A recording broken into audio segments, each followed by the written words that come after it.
सध्याला भारतभर creamy layer आणि आरक्षणांतर्गत आरक्षण हा जो प्रश्न आहे, तो प्रश्न प्रामुख्याने चर्चेला जात आहे. भारतातील जाती व्यवस्था हा जो मुद्दा आहे, तो प्रत्येकाला फार चवीने चघळायचा तो एक विषय झालेला आहे. आज आपण ज्या जागतिकीकरणामध्ये राहत आहोत, त्या जागतिकीकरणामध्ये जातीचे अस्तित्वच का आहे, या विषयावरची चर्चा व्हायला पाहिजे होती. परंतु ते आरक्षणांतर्गत आरक्षण या विषयाने आज भारत संपूर्णरित्या पोखरला गेलेला आहे. आणि त्यामुळं जातीचा प्रश्न हा अनेकांना फार सोपा प्रश्न वाटतो, परंतु हा सोपा प्रश्न नाही. भारतीय समाज व्यवस्थेचं जोपर्यंत आपण आकलन करणार नाही, तोपर्यंत आपल्याला ह्या आरक्षणाचा प्रश्न हा सुटणार नाही असं मला वाटतं. परंतु अनेकांना असं वाटतं की ही जी आरक्षण नावाची गोष्ट आहे ती भारतातील संपूर्ण जाती व्यवस्थेचा प्रश्न सोडवेल किंवा या जागतिकीकरणामधून येणारं जे काही अर्थकारण आहे, हे अर्थकारण या जाती व्यवस्थेला नष्ट करून टाकेल, अशा भ्रमामध्ये इथला भारतीय समाज हा जीवन जगत होता. त्यामुळं सामाजिक शास्त्रांनी इथल्या समाज व्यवस्थेचं डिसेक्शन केलं आणि इथली ही समाज व्यवस्था कशा पद्धतीने काम करते हे लोकांना समजावून सांगण्याचा प्रयत्न केला. आणि जातीची जी उतरंड आहे ही ग्रेडेड इनइक्वेलिटीची पद्धतीची आहे, ही डॉक्टर बाबासाहेब आंबेडकरांनी त्याविषयीची मांडणी केली. त्यामुळे भारतात जातीविषयक जो अभ्यास आहे त्याला एक ऐतिहासिक अशी परंपरा आहे, त्या परंपरेकडे दुर्लक्ष करून सुप्रीम कोर्ट ज्या वेळेस आपले अध्यादेश पारित करते त्यावेळेस अकॅडमिक बॅकग्राऊंडवर हे जे अध्यादेश आहेत त्याची तपासणी झाली पाहिजे असे मला वाटतं. क्रीमी लेयर या संकल्पनेचा पण पुनर्विचार झाला पाहिजे, कारण की क्रीमी लेयर हा जो टर्मिनॉलॉजी आहे, हा जो लेयर आहे क्रीमी लेयर म्हणलं जातं, त्याची अवस्था काय आहे, भांडवलशाहीने भारतीय समाजामधल्या रोजगाराची अवस्था काय केलेली आहे, इथले अर्थतज्ञ काय सांगू इच्छित आहेत, दलित स्टडीज काय सांगू इच्छित आहे, दलित प्रश्नांच्या संदर्भामध्ये जातीचे आकलन काय आहे, हे सगळे आपल्याला जोपर्यंत समजून घेणार नाही तोपर्यंत आपल्याला या आरक्षणाचा प्रश्न, आरक्षणांतर्गत आरक्षणाचा प्रश्न आणि या क्रीमी लेयरचा प्रश्न हा समजून घेता येणार नाही असं वाटतं. त्यासोबत असं दिसतं की ही जी एक्सक्लुजन आहे, ही एक्सक्लुजन वेगवेगळ्या पातळीवर संपूर्ण दलितांचं होत असते. ज्यांना क्रीमी लेयर म्हटलं जातं त्या क्रीमी लेयर त्याची जात अदृश्य होते का, ज्यावेळेस तो वर्गामध्ये कन्व्हर्ट होतो त्यावेळेस जात आणि वर्ग यांच्यात परस्पर संबंध काय आहे हे आपल्याला लक्षात घ्यावं लागतं. केवळ जात हाच एक पाया नाही, तर जात वर्ग लिंगभाव या आंतरछेदिततेमधून आपल्याला भारतीय समाजाचं आकलन करून घ्यावं लागेल. आज जातीचा प्रश्न चर्चेला घेत असताना स्त्री प्रश्नाकडे दुर्लक्ष केलं जात आहे असं मला वाटतं. आणि वर्गाचा जो विश्लेषण झालं पाहिजे, एका बाजूला कार्ल मार्क्स आहेत, त्यांची आर्थिक परिस्थितीवर आधारित असलेली डेफिनेशन, आणि दुसऱ्या बाजूला मॅक्स वेबर यांची सांस्कृतिक संदर्भामध्ये करण्यात आलेली डेफिनेशन, या दोन वेगवेगळ्या बाजू आहेत. आरक्षणांतर्गत आरक्षणाचा जो प्रश्न आहे तो मागच्या अनेक काळापासून आहे, त्याचं आकलन करायचं असेल तर आपल्याला सापेक्ष वंचितता, ज्याला रिलेटिव्ह डिप्रायव्हेशन असं म्हटलं जातं, या संदर्भामधून आपल्याला त्याचं विश्लेषण करावं लागेल. या पातळीवर आपल्याला दिसतं की सामाजिक गतिशीलता ही संकल्पना पुढे येते, सोशल मोबिलिटी, आणि त्यानंतर रेफरन्स ग्रुप आणि रिलेटिव्ह डिप्रायव्हेशन. संदर्भ कुणाचा वापरला जात आहे? सुरुवातीच्या कालखंडामध्ये अगोदर दलित चळवळी प्रिन्सिपल कॉन्ट्राडिक्शन म्हणून ब्राह्मणिझम विरुद्ध अब्राह्मणिझम असा संदर्भ वापरत होते. नंतरच्या काळामध्ये एक जात तुमचीच आरक्षणामधल्या गटांमधल्या काही जातींनी आरक्षण घेतलेलं आहे आणि त्यांनीच लाभ घेतलेला आहे असं समजून त्या जाती अंतर्गतच वाद लावून देण्याचे प्रकार आता घडताना दिसून येत आहे. इथल्या दलितांच्या मागासपणाला जबाबदार कोणते घटक आहेत असा हा मुख्य प्रश्न पडतो. त्यामुळं इथली भांडवलशाही व्यवस्था, इथली समाज व्यवस्था, ज्या सरंजामी समाज व्यवस्थेतून आपलं इथपर्यंतची प्रगती वाटचाल होत आहे, ते संपूर्णतः सरंजामशाही व्यवस्था आपली सोडलेली आहे का, इथं असलेली पुरुष सत्ताक व्यवस्था, आणि या सगळ्या संदर्भामधून हे विश्लेषण करताना दिसून येतं की इथल्या उच्च जात वर्गीयांनी असं लादलेलं आहे की तुमच्या मागासपणाला तुमचेच माणसं जबाबदार आहेत, एक जात दुसऱ्या जातीला जबाबदार आहे. हे ज्यावेळेस लादलं जातं त्यावेळेस यामधून उच्च जातवर्णीय लोक ज्यांनी इथल्या या व्यवस्थेचे संपूर्णरित्या फायदे मिळवलेले आहेत ते बाजूला राहतात आणि एक जात दुसऱ्या जातीच्या विरोधामध्ये इथं संघर्ष करण्यासाठी पेटून उठते. त्यावेळेस इथलं समाजशास्त्रीय आकलन हे आपल्यासाठी उपयोगी पडतं. दारिद्र्याला जबाबदार असणारे घटक कोणते आहेत? प्रत्येक माणसाची ओळख जी आहे, आयडेंटिटी आहे, ही आयडेंटिटी केवळ जातीमध्येच आहे का? की डॉक्टर अमर्त्य सेन सांगतात त्याप्रमाणे एका व्यक्तीला अनेक आयडेंटिटीज असतात. त्याच्यातली जात ही एक आयडेंटिटी आहे आणि केवळ त्याच जात नावाच्या गोष्टीला हायलाइट करून जर बघत असू तर बाकीच्या आयडेंटिटीचं काय, असा हा प्रश्न आहे. म्हणून मी विरुद्ध ते, आम्ही विरुद्ध ते असे जे काही संघर्ष इथं घडविला जात आहे ते इतर आयडेंटिटीकडे दुर्लक्ष करून घडवल्या जात आहे. त्यामुळे इथं जाती अंताचा लढा हा महत्वाचा ठरतो. 1980च्या दशकामध्येच याबद्दल असं सुरू झालं की जाती व्यवस्थेत वाईट काय आहे असं म्हणणारे लोक या ठिकाणी तयार व्हायला सुरुवात झाली आणि इथली ही इंडिजिनस व्यवस्था आहे. आता जाती अंताची व्यवस्था वेगळी करण्याची जरूरत नाही, जात अंत नावाची गोष्ट ही दुर्लक्ष केली तरीही चालू शकतं असं म्हणणारे लोक या ठिकाणी ज्यावेळेस सत्तास्थानी बसत असतात आणि जाती धर्माचे संदर्भ देऊन ते टिकवून ठेवण्यासाठी जे प्रयत्न केले जातात आणि परंपरेचा ज्यावेळेस विना चिकित्सा मोठ्या पद्धतीने सेलिब्रेशन केलं जातं त्यावेळेस असं लक्षात येतं की या ठिकाणी आपणाला शोषणाची व्यवस्था ही अद्यारत करण्यात येत आहे प्रत्येक त्या व्यवस्थेमध्ये, हे आपल्याला लक्षात घ्यावं लागेल. म्हणून एक्सक्लुजन पेक्षा एक्सप्लॉयटेशन या संकल्पनेपेक्षा एक्सक्लुजन ही संकल्पना जागतिकीकरणामध्ये मोठ्या पद्धतीने लादली जात आहे. शिक्षण क्षेत्रामध्ये पण त्याच संकल्पनेच्या आधारे विश्लेषण केलं जाते. म्हणजे वंचितता ही शोषणापेक्षा अधिकची चर्चेला घेतली गेली आणि शोषण नावाची गोष्ट जे संपवणे जरुरी आहे, ज्याच्यामधून वंचितता येते, म्हणजे प्राथमिक संकल्पनेकडे दुर्लक्ष आणि दुय्यम संकल्पना हीच प्राथमिक संकल्पना म्हणून पुढे ज्यावेळेस येते त्यावेळेस आपल्याला त्याचा पूर्णपणे विचार करावा लागतो.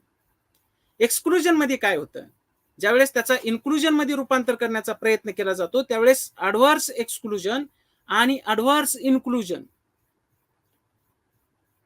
मिसफिट आणि अनफिट या पद्धतीचा आहे.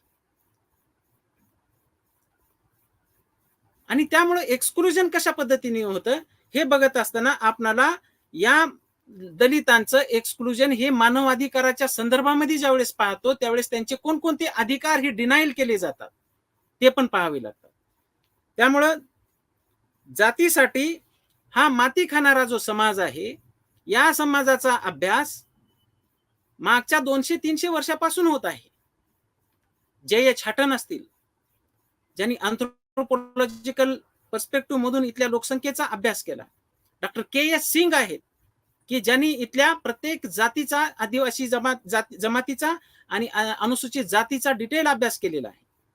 या अभ्यासकांकडे सुप्रीम कोर्ट ज्यावेळेस दुर्लक्ष करतं आणि त्यांच्या डोक्यात असलेली क्रिमिलियर नावाची संकल्पनाच पुढे आणतं आणि त्या माध्यमातून हे सगळे प्रश्न सुटतील असं त्यांना ज्यावेळेस वाटतं त्यावेळेस ते प्रश्न हे सुटत नसतात. कारण की क्रिमिलियर ही जी संकल्पना आहे या संकल्पनेला प्रचंड अशा मर्यादा आहेत. एखाद्या जातीतल्या गटातल्या क्रिमिलियरला जर वगळण्यात आलं तर त्याचे दुष्परिणाम काय होतात याचा पण त्यांनी कधी विचार केलेला आहे का?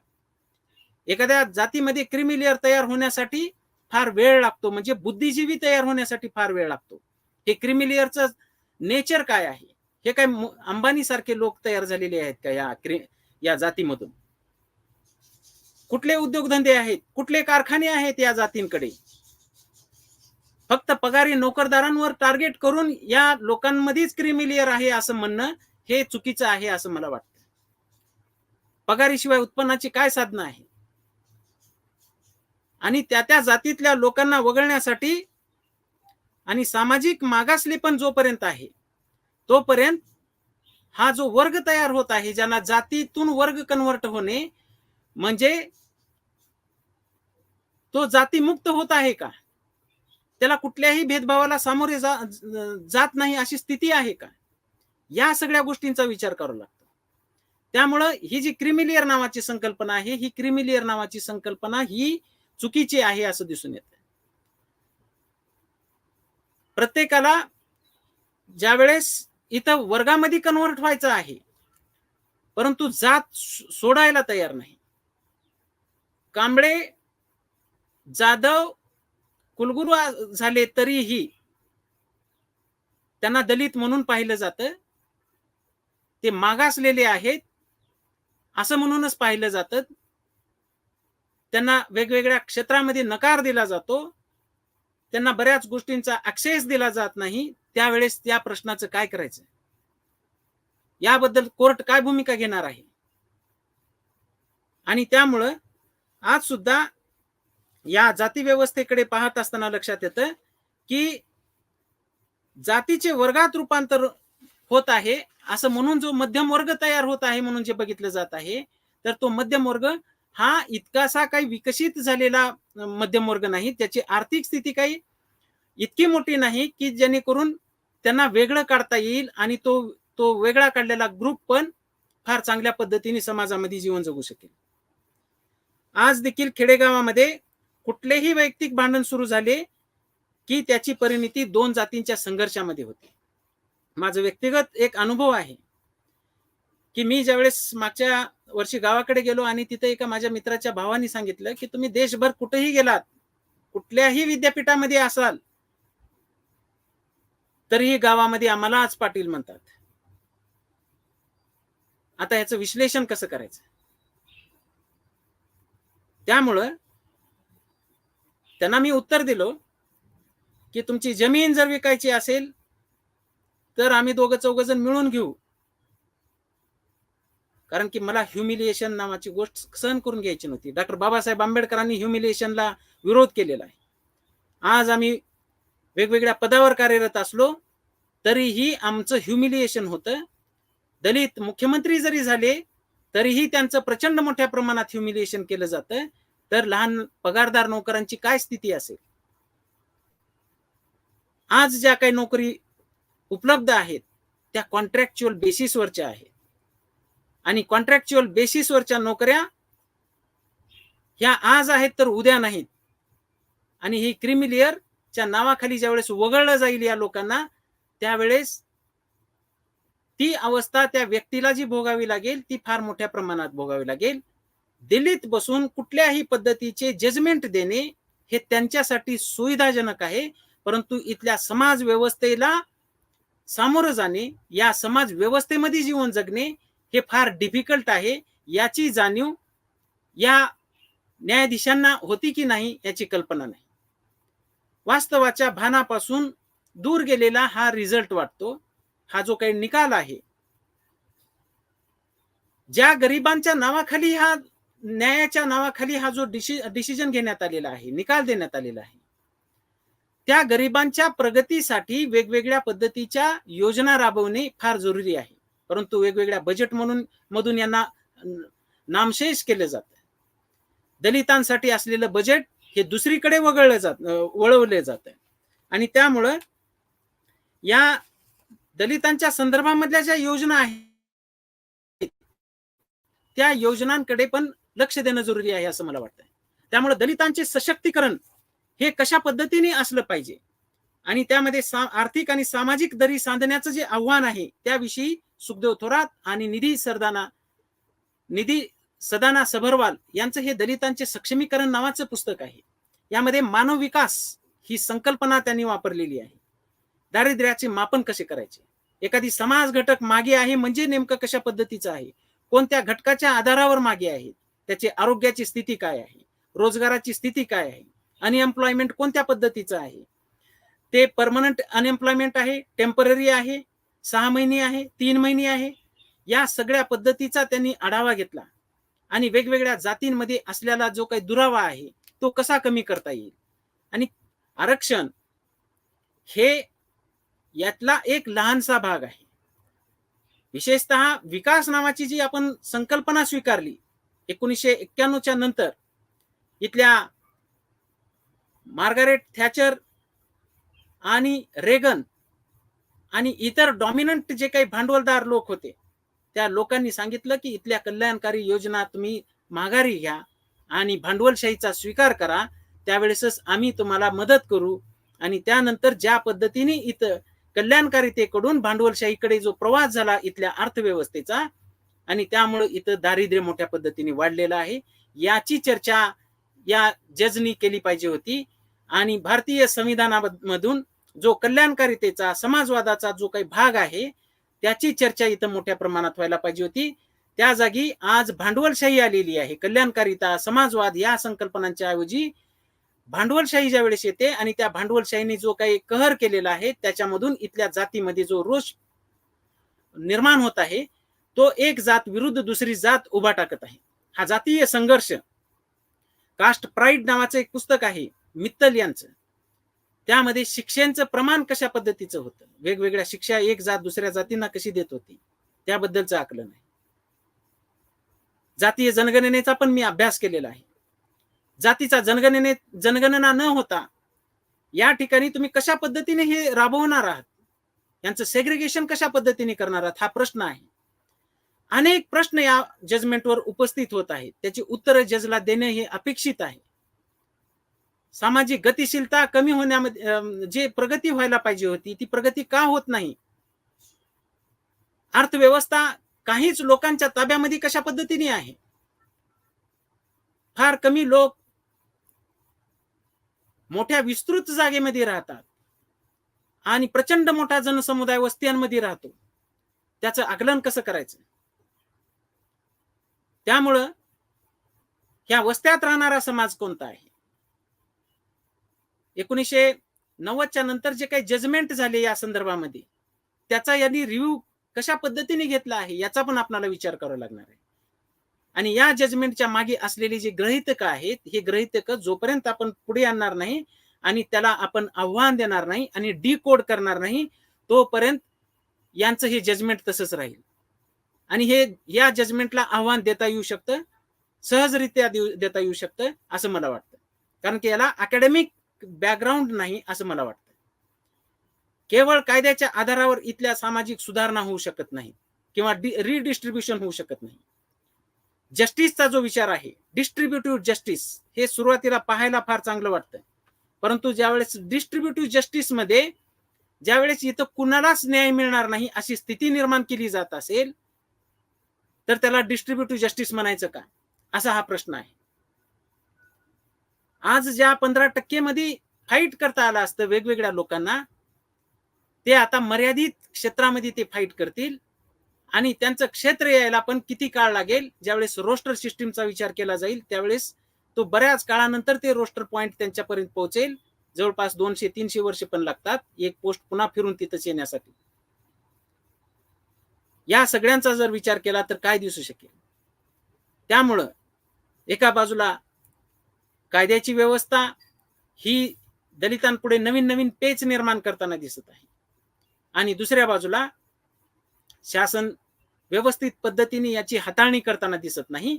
प्रत्येक प्रश्न असेल तो कायद्याकडे सुपूर्द केला जात आहे आणि त्याचा परिणाम असा होत आहे की तो जजमेंट द्यायला पण उशीर लावला जात आहे आणि ते केवळ तर्काच्या आधारावर जजमेंट दिले जात आहे. त्यांना जर ऑब्जेक्टिव्ह पद्धतीचंच वाटत असेल तर ही जग हे ऑब्जेक्टिव्हली डिफाईन करता येऊ शकत नाही. इथं वस्तुनिष्ठतेला आव्हान देण्यात आलेलं आहे. आज पोस्ट मॉडर्निझम नावाचा दृष्टिकोन आलेला आहे. त्यामुळे जज पुढे पण आव्हाने आहेत. ट्रुथ हे वेगवेगळ्या पद्धतीने मांडता येऊ शकतं आणि या सत्याला आव्हान ह्या दुसऱ्या सत्याने ज्यावेळेस दिलं जात आहे, सामाजिक वास्तवतेने दिलं जाईल, त्यावेळेस यांचं जे लॉजिक आहे ते लॉजिक हे डिकोड होऊ शकतं. म्हणून जजच्या बुद्धिमत्तेला आव्हान देणं हे जरुरी आहे. जजच्या बुद्धिमत्ता विरुद्ध सामाजिक वास्तव हे या ठिकाणची आजची एक परिस्थिती आहे. अन्यथा एक समाज दुसऱ्याच्या जीवावर उठेल आणि एक जात दुसऱ्या जातीमध्ये समाविष्ट करण्यासाठीचा प्रयत्न करेल. महाराष्ट्रामध्ये आज अशा अनेक प्रश्नांची चर्चा होत आहे. एका गटामधला जात समुदाय दुसऱ्या गटात जाऊ इच्छित आहे. कुणाला आरक्षण एसटी मध्ये पाहिजे, बेसलेस कुठलाही बेस नसताना ब्रिटिशांच्या कालखंडामध्ये अशी स्थिती होती की प्रत्येक जात आम्ही कसे पुढारलेले आहोत असं ते म्हणत होते. नंतरच्या कालखंडामध्ये असं झालं की आम्ही कसे मागास आहोत असं हे म्हणायला चालू झाले. आणि हे असं म्हणणं हेच या ठिकाणी एक प्रश्नांकित आहे असं मला वाटतं, की या जागतिकीकरणामध्ये संधी साधू जातींचा जो काही प्रादुर्भाव निर्माण झाला त्याला इथले राजकीय पक्ष जबाबदार आहेत. ज्यांची जितकी संख्या त्यांची तेवढीच राजकीय भागीदारी. अहो इथं समतेचा विचार, न्यायाचा विचार हा इथला महत्वाचा होता. जाती अंताचा विचार हा इथला महत्वाचा होता. संख्याचं काय घेऊन बसलेला आहे? आपण समान होऊ शकत नाही का? आपल्या सगळ्यांना न्याय मिळू शकत नाही का? आणि आपण समतेच्या आधारावर का इथली समाज व्यवस्था निर्माण करू शकत नाही? हा इथला सगळ्यात मोठा प्रश्न आहे. त्यामुळे जातीवर आधारित जे जे काही आपण निर्माण करू इच्छित आहोत ते कोलॅप्स होणार आहे. एका बाजूला वर्गीय समाजाची आपली कल्पना जी आहे ती कल्पना ही जोपर्यंत आपण जाती अंत करत नाही तोपर्यंत ती वर्गामध्ये कन्व्हर्ट होऊ शकणार नाही. मार्क्स आणि आंबेडकर यांचा संदर्भ घ्यावाच लागेल. ते रेलेव्हंट आहेत आजच्याही समाजामध्ये. मार्क्स, फुले, आंबेडकरांनी जे काय विचारधारा या ठिकाणी दिली त्या विचारधारांच्या आधारावर इथली समाज व्यवस्थेचं डिसेक्शन करावं लागेल. आणि त्याची जोपर्यंत डिसेक्शन करून रोग संपवणार नाही, ऑपरेशन करणार नाही, तोपर्यंत इथल्या समाज व्यवस्थेचं नाही मूल्यमापन होऊ शकणार नाही, रोग निदान होऊ शकणार नाही. अन्यथा आपण केवळ काहीतरी क्रिमिलियर सारखी संकल्पना, एक्सक्लुजन सारखी संकल्पना पुढे घेऊन आमचं बहुआयामी पद्धतीचं शोषण आहे. आमचं वंचितता ही बहुआयामी आहे. शोषितता आणि वंचितता, शोषितता ही स्ट्रक्चरचा भाग असते आणि वंचितता ही इथल्या कार्यात्मकतेमधून आलेली भाग आहे. आणि त्यामुळं या व्यवस्थेचं स्ट्रक्चरल फंक्शनल अप्रोच मधूनच विश्लेषण होऊ शकत नाही, तर इथलं फुले शाहू आंबेडकरवादी दृष्टिकोनामधून, इथल्या आयडिओलॉजिकल पर्स्पेक्टिव्ह मधून याचं विश्लेषण करावं लागेल. इथले बॅकवर्ड लोक जे आहेत आर्थिक दृष्ट्याही तेच जातीय दृष्टिकोनातून बॅकवर्ड कसे काय आहेत. इथला जो क्रिमिलेअर म्हणला जातो त्या क्रिमिलेअर मध्ये मध्यमवर्गीय किती प्रमाणात आहेत, त्यांची स्थिती काय आहे. केवळ खाऊन पिऊन मोकळा असलेला व्यक्ती आज त्याला पेन्शनही भेटत नाही. आणि जे आमदार खासदार आहेत हे सगळे लोक आहेत ते 5 वर्षासाठी नोकरी करतात आणि हयात जर पेन्शन मिळवत असतील तर सामाजिक सुरक्षिततेच्या योजना ह्या सगळ्या लोकांपर्यंत कशा काय जाऊ शकतील. एक सामाजिक शास्त्राचा प्राध्यापक म्हणून मला असं वाटतं की या प्रश्नाचं बहुआयामी पद्धतीने विश्लेषण करणं जरुरी आहे. कारण की रिप्रेझेंटेशनसाठी सेफगार्ड म्हणून आपण आरक्षणाकडे पाहतो, ते दारिद्र्य निर्मूलनाचा कार्यक्रम म्हणून पाहत नाही. आणि कोर्ट त्याकडे दारिद्र्य निर्मूलनाचा कार्यक्रम म्हणून पाहत आहे. जस्टिस गवई यांनी जे काही ज्या पद्धतीने क्रिमिलेअरचं समर्थन केलं त्यांनी स्पष्ट पद्धतीने भूमिका मांडायला पाहिजे की हे क्रिमिलेअर कसा काय निर्माण झालेला आहे आणि त्याच्या मर्यादा काय आहेत हे पण सांगायला पाहिजे होतं. अर्धवट पद्धतीच्या माहिती सांगितल्यामुळं इथं मोठ्या पद्धतीने कन्फ्युजन निर्माण होत असते. त्या तुलनेमध्ये त्या मॅडमनी जे जजमेंट दिलेलं आहे, बेला त्रिवेदी मॅडमनी, ते जजमेंट हे योग्य पद्धतीचं जजमेंट आहे. राज्याचा अधिकार काय आहेत, राष्ट्रपतीचे अधिकार काय आहेत, संसदेचे अधिकार काय आहेत हे लक्षात घेऊन देण्यात आलेलं जजमेंट आहे. आपणाला काय वाटतं व्यक्तिगत हा भाग वेगळा झाला, परंतु इथलं ऐतिहासिक बॅकग्राऊंड काय आहे, इथल्या समाज व्यवस्था भांडवलशाहीची मिळतं जुळतं घेऊन इथल्या जाती व्यवस्था अद्यापही कंटिन्यू केली जात आहे. या जजमेंटमुळे जाती व्यवस्था आणखीही कंटिन्यू होण्याची शक्यता वाढत आहेत का? कुठला राजकीय पार्श्वभूमी लक्षात घेऊन हा जजमेंट देण्यात आलेला आहे का? एखाद्या उदारमतवादी दृष्टिकोनातून जजमेंट देण्यात आलेला आहे का? असे अनेक प्रश्न या जजमेंटच्या पुढे आपल्याला उपस्थित करावे लागतील. आणि मल्टी डायमेन्शनल पद्धतीने वेगवेगळ्या पद्धतीतून आपल्याला याची चिकित्सा करावी लागेल. आणि समाज व्यवस्था पुढे नेण्यासाठी आपल्याला विकास नावाच्या संकल्पनेचा पण आपल्याला विचार करावा लागेल. हे दारिद्र्य कुठून आलेलं आहे? या दलितांमध्ये, या मध्यमवर्गीयांमध्ये, या बहुजनांमध्ये. संपूर्ण देशामध्ये फक्त काही लोकच क्रिमिलेअर आहेत ज्यांच्याकडे कंपन्या आहेत, ज्यांनी प्रचंड मोठ्या पद्धतीने करोडोंचे लोन घेतलेले आहेत, जे फेडत पण नाहीत, इथला समाज हा लोन काढून फ्लॅट घेऊन, गाड्या घेऊन जगणारा समाज आहे. तो तर हयात ह्या कंपन्यांची सेवा करतो लोन फेडण्यामध्ये. हे लोन नावाची गोष्ट पण या जागतिकीकरणामधून आणलेली आहे. आणि तुम्ही तर म्हणत आहात की हा क्रिमिलियर झालेला आहे.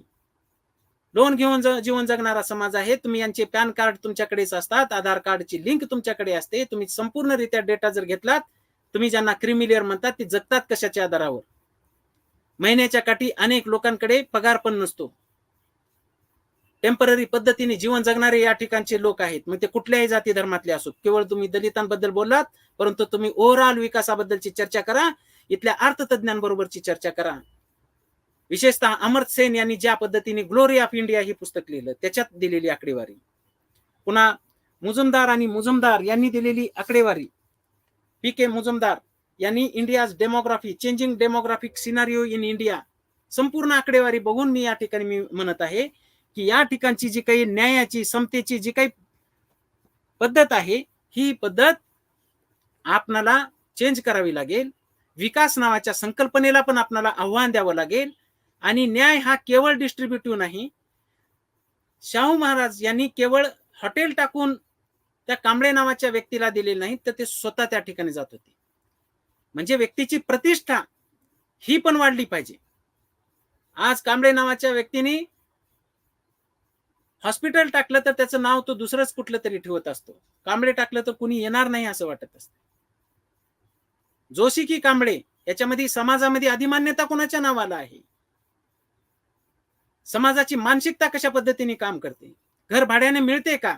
इथले अनेक PSI आहेत, वेगवेगळ्या पदावर काम करणारे लोक आहेत. ज्यावेळेस कांबळे म्हणून पुढे जातो त्यावेळेस त्यांना घर देखील दिलं जात नाही.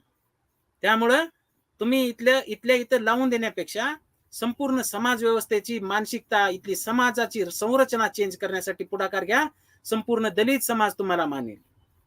केवळ तिथल्या तिथं जजमेंट देऊन जर तुमचं काम उरकून घेत असाल तर त्यामधून अडचणी निर्माण होतील. त्यामुळे जजमेंट देत असताना या ठिकाणचे जे काही अर्थतज्ञ आहेत त्यांनी विकासाच्या संदर्भात काय भूमिका घेतली त्याचा पण विचार करा. केवळ तिथल्या तिथं किती डिवाइड करणार? दुसरा प्रश्न मोठा तुमच्या जजमेंट समोर उभा टाकतो तो हा की तुम्हाला जर अधिक मागासांना जजमेंट द्यायचं होतं तर जाती अंतर्गत पोट जाती आहेत. 96 कोळी आहे, 92 कोळीला मानत नाही. ब्राह्मणांमध्ये चित्पावन ब्राह्मण देशस्थांना मानत नाही, CKPला मानत नाही. मग जात विरुद्ध पोट जात, प्रत्येक जातीमध्ये बॅकवर्डनेस आहे त्या पोट जातीमध्ये. आता ह्या प्रश्नाला तुम्ही न्याय कसं देणार आहात? का त्यासाठी आणखी 50 वर्ष उपस्थित राहायचं इथं कोर्टाच्या दारामध्ये? त्यामुळं हा जो बॅकवर्डनेसचा जो इंडेक्स आहे, प्राध्यापक सतीश देशपांडे आणि योगेंद्र यादव यांनी JNUच्या संदर्भामध्ये ज्यावेळेस आंदोलन सुरू होत होते त्यावेळेस त्यांनी त्या ठिकाणी अधिक मागासांना संधी देण्यासाठी त्याचं प्रादेशिक मागासलेपण, वेगवेगळ्या पद्धतीची मागासलेपण पण याचा इंडेक्स तयार केला आणि त्या इंडेक्सच्या आधारावर या ठिकाणी त्यांनी जजमेंट दिलं आणि त्या ठिकाणी त्यांनी एक धोरण ठरवलं की अधिक मागासांना अधिक गुण देऊन त्या ठिकाणी पुढे आणण्यासाठी. असे वेगवेगळे प्रयोग पण करता येऊ शकतात आपापल्या यंत्रणेमध्ये. ते मोठ्या यंत्रणेला, मोठ्या समाज व्यवस्थेला लागू करता येतात का नाही त्याची पण आपल्याला चिकित्सा करावी लागेल आणि त्यानंतर त्याचा विचार करावा लागेल. एका बाजूला आरक्षण हे केवळ जातीतल्या क्रिमिलियर ज्याला आपण म्हटलं जात आहोत त्यांच्यामुळेच इथला प्रश्न अवरुद्ध झालेला आहे का इथल्या शासनामधून पण झालेला आहे? अधिक मागास कोण आहे? तर इथला भटका विमुक्त पण अधिक मागासामध्येच येतो. मी ज्यावेळेस ज्या रस्त्याने जातो त्या ठिकाणी मोठ्या पद्धतीने पालं उभा टाकलेली आहे आणि ज्यावेळेस कोर्टाचे जजमेंट पाहतो त्यावेळेस त्यांना क्रिमिलियर मध्ये मी वाचत असतो. त्यांना 2004 साली भटक्या विमुक्तांना क्रिमिलियर लागू करण्यात आलं. 1992 साली ओबीसीला क्रिमिलियर लागू करण्यात आलं. ज्या व्यक्तीला राहण्यासाठी घरच नाही त्याचा समावेश क्रिमिलियर मध्ये कसा काय होऊ शकतो याचं उत्तर तुमच्याकडे काय आहे असं मला वाटतं. त्यामुळे जजमेंट देत असताना त्यांची आकडेवारी तुम्ही कोणती वापरलेली आहे, संपूर्ण डेमोग्राफी आपल्याकडे आहे. 1931 साली लास्टची जाती आधारित जनगणना झाली होती. आपल्याला जातीवरच जर पाहिजे असेल तर आपल्याला जातीय जनगणना का केली जात नाही? के.एस. सिंग यांचे संदर्भ आपल्याकडे अवेलेबल आहेत. क्वालिटेटिव्ह आणि क्वांटिटेटिव्ह अशा दोन्ही संदर्भामधून आपल्याला याचा रिसर्च करावा लागेल. केवळ क्वालिटेटिव्ह घेता येणार नाही, क्वांटिटेटिव्ह पण आपल्याला त्या संदर्भामध्ये अभ्यास करावा लागेल आणि त्या आधारावर आपल्याला जजमेंट द्यावं लागेल. नाहीतरी या सगळ्या जजमेंटचा तोटा असा होईल की ओपन मध्ये त्या जागा कन्व्हर्ट केल्या जातील, व्यक्ती सुटेबल नाही म्हणून सांगितला जाईल आणि त्याचा फायदा हा जनरल कॅटेगरीच्या लोकांसाठी होईल. त्या ठिकाणी ही जनरल कॅटेगरी म्हणजे संपूर्णरित्या कुठलाही समाज त्या ठिकाणी अप्लाय करता येऊ शकतो, ही डेफिनेशन आहे. परंतु समाज व्यवस्थेमध्ये आज काय आहे, जनरल कॅटेगरी म्हणजे तिथल्याच त्या ओपन म्हणून ज्याला कन्सिडर केलं जात आहे, ज्या उच्च जात वर्गीयांना साठी राखीव असल्यासारखे त्याचा वापर केला जातो. ईडब्ल्यूएसचं काय आहे, सुप्रीम कोर्टाची भूमिका ती कुठल्या आधारावर आहे, संविधानाशी पूरक आहे का, याचं सुप्रीम कोर्टाने काय उत्तर दिलं? त्यांनी का भूमिका घेतली नाही सुप्रीम कोर्टाने त्या संदर्भामध्ये? त्यांनी लोकांना सांगायला पाहिजे होतं की ही सुप्रीम कोर्टाची भूमिका ही संविधानाशी पूरक आहे. भांडवलशाहीकडे झालेला प्रवास हा संविधानाशी, राज्यघटनेशी पूरक आहे, हे त्यांनी सिद्ध करून दाखवावं. बाबरी मशिदीचं प्रकरण हे त्यांनी सिद्ध करून दाखवावं की ते पूरक आहे. त्यामुळे प्रत्येक गोष्ट ज्या वेळेस आपण अशा पद्धतीने जजमेंट म्हणून देतो त्यावेळेस समाज हा त्याच्याकडे लक्ष लावून बसलेला असतो. न्याय झाला पाहिजे, आणि जर न्याय होत नसेल आणि त्या न्यायाला जर मर्यादा येत असतील तर लोकांचा विश्वास उडणार नाही अशी परिस्थिती तरी निर्माण करण्याचा कोर्टाने प्रयत्न केला पाहिजे. कारण की आमच्या सगळ्यांचं लक्ष ह्या कोर्टावर आहे. आमचा आधार कोर्ट आहे, पत्रकारिता ही आमचा आधार आहे. जनसामान्य कुणाकडे पाहत असतो आणि त्यांनी जर अन्यायकारी जर भूमिका घेतली तर ते कशी राहील?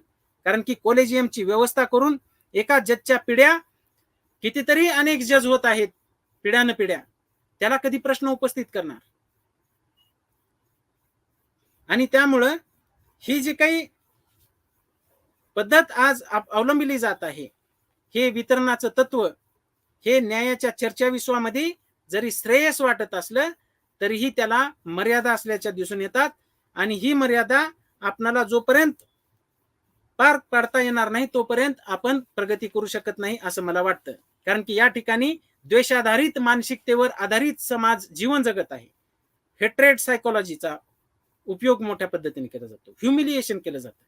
प्रोफेसर गोपाळ गुरु यांनी ह्युमिलिएशन नावाचं पुस्तक लिहिलं, त्यामध्ये त्यांनी स्पष्ट पद्धतीने सांगितलेलं आहे की आंध्र प्रदेशचे एक मुख्यमंत्री जे दलित होते त्यांना इतर जातीय वेगवेगळ्या पद्धतीने त्यांचं ह्युमिलिएशन करत होते. म्हणजे मुख्यमंत्री होऊन ही स्थिती आहे, वेगवेगळ्या देवळात जाऊ दिलं जात नाही. म्हणून ज्यावेळेस यांना क्रिमिलियर म्हणून वगळलं जाईल त्यावेळेस ती जी स्थिती भयानक होईल त्याचाही आपल्याला विचार करावा लागेल.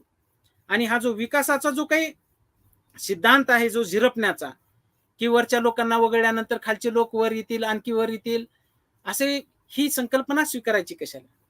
ग्लोबलायझेशनच्या संदर्भामध्ये पण ही स्वीकारण्यात आली की भांडवलशाही पाझरत जाईल, इथं आर्थिक व्यवस्था आल्यानंतर इथं सगळ्यांना फायदा होईल. हे गृहीतक आजपर्यंत सिद्ध झालेलं नाही की इथं न्याय नावाची गोष्ट अशा पद्धतीने जाईल. मी अनेक वेळेला सिंधी समाजाच्या कार्यक्रमांमध्ये जात असतो.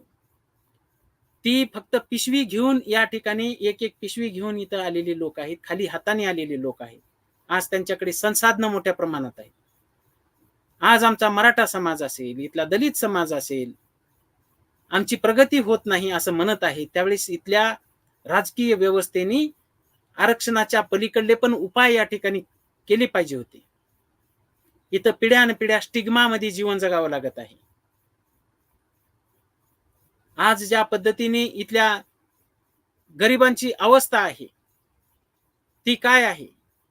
जेव्हा मी जात चोरली होती हे बाबूराव बागुलांचं पुस्तक या न्यायाधीशांना भेट दिलं पाहिजे आणि मग त्यावेळेस कळेल की इथला मागास समाज हा कशा पद्धतीने जीवन जगतो. या समाजांमध्ये जोपर्यंत अंतर्गत स्पर्धा राहणार नाही तोपर्यंत प्रगती होणार नाही. हा पण मुद्दा आपण लक्षात घेतला पाहिजे. संपूर्णरित्या ज्यावेळेस आपण या आरक्षणाच्या तुकडेकरणामधून जर इथली स्पर्धा जर नष्ट करत असू, तर इथं प्रगतीसाठी आपण प्रगती मारत आहोत असा त्याचा अर्थ होत नाही का? महाराष्ट्राच्या संदर्भामध्ये दिसून येतं की महार वर्चेस मांग, त्या काळामध्ये महार ही जी जात होती त्यांनी महार सोडली आणि बुद्धिझम मध्ये कन्वर्ट झाली. इथल्या सगळ्या गोष्टी सोडल्या त्यांनी. इथली गावकीची पद्धती सोडली, बलुतेदारी पद्धती सोडली, लोकांची कामं करणे सोडली. त्यांनी खेड्याकडून शहराकडे चला हा नारा स्वीकारला. पडेल ते कामं करून त्यांनी प्रगती साधली. नवीन संस्कृती निर्माण करण्याचा प्रयत्न केला आणि त्याचा परिपाक म्हणून आज त्यांची एक सांस्कृतिक पार्श्वभूमी तयार झालेली आहे. याचा अर्थ ते क्रिमिलियर मध्ये गेले असा होऊ शकत नाही, म्हणून त्यांना वगळता येऊ शकत नाही. त्यांनी एक नवीन पद्धतीची सांस्कृतिक अभिव्यक्ती केलेली आहे. शिक्षण हेच प्रगतीचं शस्त्र आहे याचा त्यांनी वापर केला आणि संपूर्णरित्या शिक्षणावर फोकस केला. भांडवलशाहीमध्ये आज शिक्षणाचं खाजगीकरण मोठ्या पद्धतीने होत आहे आणि दलितांच्या मागासपणासाठी इथली ही जी शिक्षण व्यवस्था आहे ती पण जबाबदार आहे. इथल्या ज्या इंटरनॅशनल स्कूल्स आहेत, ज्या भांडवलदारांनी चालू केलेल्या आहेत, त्या भांडवलदारांनी चालू केलेल्या स्कूलमध्ये लाखोंच्या फीस आहेत आणि त्यांनी इथली जिल्हा परिषद शाळा, वेगवेगळ्या शासकीय शाळा मोडीत काढण्याचा चंग बांधलेला आहे. कारण की कल्याणकारितेमध्ये या जिल्हा परिषदेच्या शाळा येतात आणि जोपर्यंत त्या नष्ट होणार नाहीत तोपर्यंत या भांडवलदारांना पैसा भेटणार नाही. आणि या मध्यमवर्गीयांना, जे उच्च जातवर्गीय मध्यमवर्ग आहे, त्यांच्याबरोबर या जिल्हा परिषदेमध्ये शिकणारा दलित समाजातला माणूस फेस करू शकतो का? म्हणून एका बाजूला दलितांना प्रश्न उपस्थित करत असताना भांडवलशाहीला प्रश्न उपस्थित केले पाहिजेत आणि त्यांनी ही जी काही गुणवत्तेचं नावाखाली जे गारुड माजवलेलं आहे त्याची पण चिकित्सा झाली पाहिजे. दलितांचा माणूस कितीही गुणवत्तावान असला तरी त्याला मर्यादित पद्धतीने केलं जातं. दलितांची अवस्था अशी आहे की त्यानं मराठीतून शिक्षण घेतला की इंग्रजी माध्यम पुढे येतं. इंग्रजीतून पुढे शिक्षण घेतल्यानंतर त्याला जपानी भाषा शिकावी लागेल, जर्मनी भाषा शिकावी लागेल, वेगवेगळ्या भाषा शिकल्या तरच त्याला सांस्कृतिक अधिमान्यता प्राप्त होते. म्हणजे हे जे काय करायला जातात त्यावेळेस त्याच्या पुढे नवीनच पद्धतीचे प्रश्न उपस्थित केले जातात. आणि इथल्या उच्च जात वर्गीयांचं झालेलं जे काही ब्राह्मणीकरण आहे, या ब्राह्मणीकरणाला आपल्याला जोपर्यंत प्रश्न उपस्थित करता येणार नाही तोपर्यंत हे बाकीचे प्रश्न पण आपल्याला सोडवता येणार नाही. म्हणून या प्रश्नाला बहुआयामी स्वरूप आहे. दलितांची मागासपणाची जी काही व्याख्या केलेली आहे, इंदिरा साहनी यांनी जे काही सांगितलं त्याचाही त्यांनी विचार करायला पाहिजे होता. चिन्ना राव यांनी ज्या पद्धतीने विश्लेषण केलं ते पण त्यांनी पाहणं जरुरी होतं आणि सुखदेव थोरात यांचं ज्या पद्धतीचं विश्लेषण आहे तो पण संदर्भ बिंदू म्हणून आपल्याला पाहावं लागेल. सामाजिक गतिशीलता, सामाजिक वंचितता, सापेक्ष वंचितता म्हणजे एकापेक्षा दुसरा हा मागास आहे असं म्हणणे, हे इथं संपूर्ण समाजच तशा पद्धतीचा आहे, सापेक्ष आहे. प्रत्येक जण कुणापेक्षा ना कुणापेक्षा सापेक्ष आहे. मग न्याय कसा देणार? म्हणून सापेक्ष वंचितता ह्या सिद्धांताला पण मर्यादा आहे. न्यायासाठी शासनाची अधिमान्यतेची जरूरत आहे. या दलितांचं मागासपण संपवण्यासाठी इथल्या रिसोर्सेसचं रिडिस्ट्रीब्युशन करावे लागेल. मार्क्सवादी वर्गाच्या आधारावर हे सगळं होत असल्यामुळे ते खुश असतील, परंतु इथल्या संपूर्णरित्या जमिनीचं, कारखान्यांचं, शिक्षण व्यवसायांचं, संस्था ज्या आहेत त्या प्रचंड लुटारू बाजार आहेत, त्याचं पण मूल्यमापन करावे लागेल. तरच आपल्याला इथं मुक्ती मिळू शकेल. आपल्याला फक्त सक्षम होऊन पण चालणार नाही, तर मुक्तीच्या दिशेने आपल्याला वाटचाल करावी लागेल आणि तेच आपल्याला इथं न्याय देऊ शकेल. न्याय हा मुक्तीमध्ये, लिबरेशन मध्ये आहे. तिथल्या तिथं आपल्याला आरक्षण घेण्यामध्ये न्याय नाही आहे. आम्हाला दलितांना न्याय नको आहे, दलितांना मुक्ती हवी आहे. दलित चळवळ ही संपूर्णतः जाती अंतावर आधारित असलेली चळवळ आहे. त्याच्यातला एक फेज म्हणून आरक्षणाकडे पाहतो आणि त्याच आरक्षणावर आधारित जर प्रत्येक गोष्ट करत बसलात आणि विकासाच्या योजना जर दलितांसाठी राबवला नाहीत तर मग इथं कोणती परिस्थिती निर्माण होईल. ह्युमन डेव्हलपमेंट इंडेक्स पहा, वेगवेगळ्या निर्देशांकांवर दलितांचं मोजमापन करा. HDI, GDI, gender development index, तो काय सांगतो. त्याच्यानंतर भूतानने निर्माण केलेला हॅपीनेस इंडेक्स काय आहे, दलित कुठं आहेत त्या तुलनेमध्ये, आणि दलितांमधल्या लोकांची तुलना उच्च जाती वर्गीयांच्या बरोबर करा. दलितांमध्ये जर करत बसाल तर ते सापेक्ष वंचितता सिद्धांत हा इथं अंतर्गत संघर्षासाठी कारणीभूत ठरू शकेल, परंतु त्यांना न्याय भेटणार नाही. आणि त्यामुळं या संदर्भामध्ये जातनिहाय जनगणना झाली पाहिजे. जात हे वास्तव आहे आणि हे वास्तव आपल्याला नष्ट करणं हे जरुरी आहे. तरच हे सगळ्या गोष्टी आपल्यासाठी फार उपयोगी पडू शकतील. आपल्याला माणूस म्हणून जीवन जगायचं असेल तर आपल्याला जाती अंतासाठीच्या योजना कार्यान्वित कराव्या लागतील. जात टिकून ठेवणाऱ्या योजना ज्या आहेत त्या योजना बंद कराव्या लागतील असं मला वाटतं. त्यामुळं दलितांच्या संदर्भामध्ये आपण विचार करत असताना हा झिरपण्याच्या सिद्धांताला आपल्याला नकार द्यावा लागेल.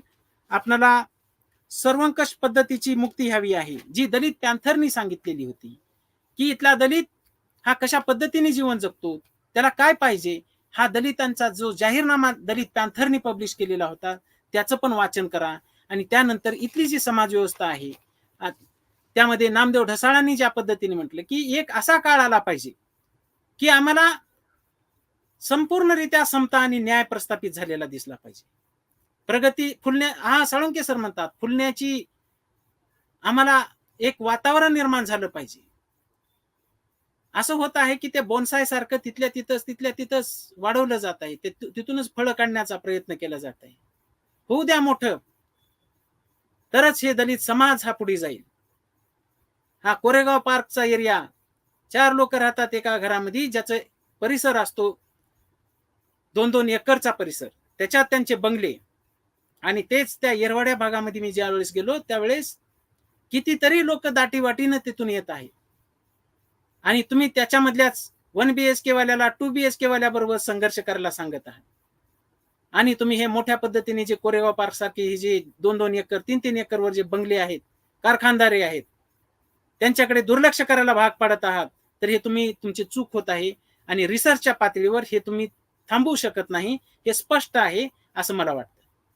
आणि त्यामुळं जजमेंटला सामाजिक वास्तवाच्या आधारावर आव्हान देणं हे जरुरी वाटतं. आणि तेच मला या चुकीच्या पद्धतीच्या तर्कावर आधारित असलेल्या जजमेंटला सामाजिक वास्तवाने आव्हान देता येऊ शकतं, एवढं मला सांगता येऊ शकेल. आणि जाती व्यवस्थेबद्दल मार्क्स, फुले, आंबेडकरवाद, शाहू महाराज हे रेलेव्हंट आहेत, आज देखील रेलेव्हंट आहेत, त्याकडे दुर्लक्ष करता येऊ शकत नाही. धन्यवाद.